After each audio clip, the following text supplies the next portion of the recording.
नमस्ते, मी Sneha जरमनकर. SP9 मराठीमध्ये आपलं पुन्हा एकदा स्वागत. तर पाहूयात SP9 चॅनलच्या हाती लागलेली एक विशेष बातमी. विमान अपघातात घडल्यानंतर नेमकी चौकशी कशी होते, कोणता तपास केला जातो आणि अंतिम कारणे कशी शोधली जातात याबाबत आज आपण सविस्तर माहिती जाणून घेणार आहोत.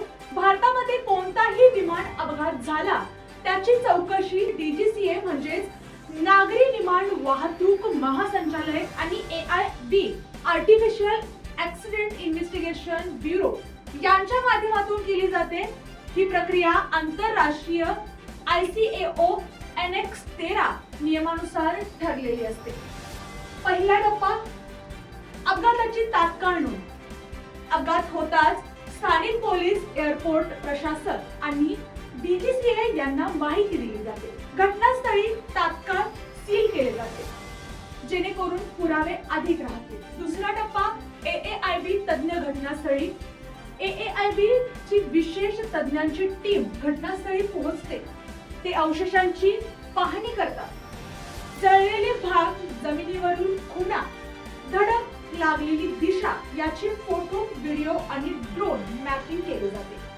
तिसरा टप्पा, ब्लॅक बॉक्स जप्त. विमानातील सर्वात महत्त्वाचे उपकरण म्हणजे black box. Flight data recorder आणि कॉकपिट व्हॉइस रेकॉर्डर हे जप्त करून विशेष प्रयोगशाळा तपासणीत पाठवले जाते. चौथा टप्पा, कागदपत्रे आणि तांत्रिक नोंदी. AAIB खालील महत्त्वाची कागदपत्रे तपासतात.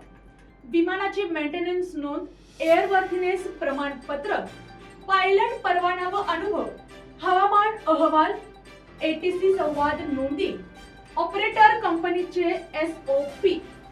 त्याचबरोबर पाचवा टप्पा, एअरपोर्ट कर्मचारी, प्रत्यक्षदर्शी, इंजिनियर्स, ATC अधिकारी आणि ऑपरेटर कंपनीच्या अधिकाऱ्यांचे जबाब नोंदवले जातात.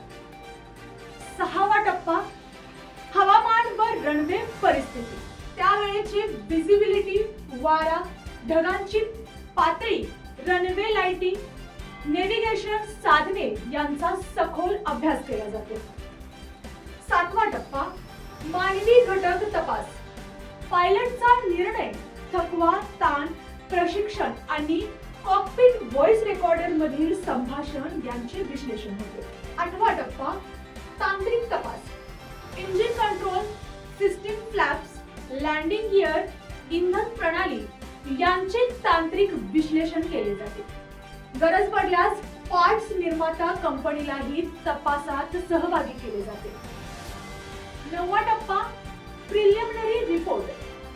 साधारण 30 दिवसात प्राथमिक अहवाल प्रसिद्ध होतो. यात फक्त घटनेची माहिती असते, अंतिम कारणे नसतात. त्याचबरोबर 10वा टप्पा, फायनल इन्व्हेस्टिगेशन रिपोर्ट. 6 ते 12 महिन्यात अंतिम अहवाल प्रसिद्ध होतो. यात अपघाताचे मूळ कारण, योगदान देणारे घटक आणि भविष्यासाठी सुरक्षा शिफारसी असतात. महत्त्वाची बाब, या तपासाचा उद्देश दोषी शोधणे नसतो, तर भविष्यात असे अपघात टाळण्यासाठी सुरक्षा सुधारणा करणे हा असतो.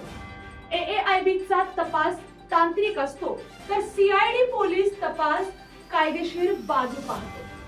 ही होती विमान अपघात तपासाची संपूर्ण अधिकृत प्रक्रिया. तर अशाच इन्फॉर्मेटिव्ह न्यूज साठी पाहत रहा SP9 Marathi. Your time, your news. धन्यवाद.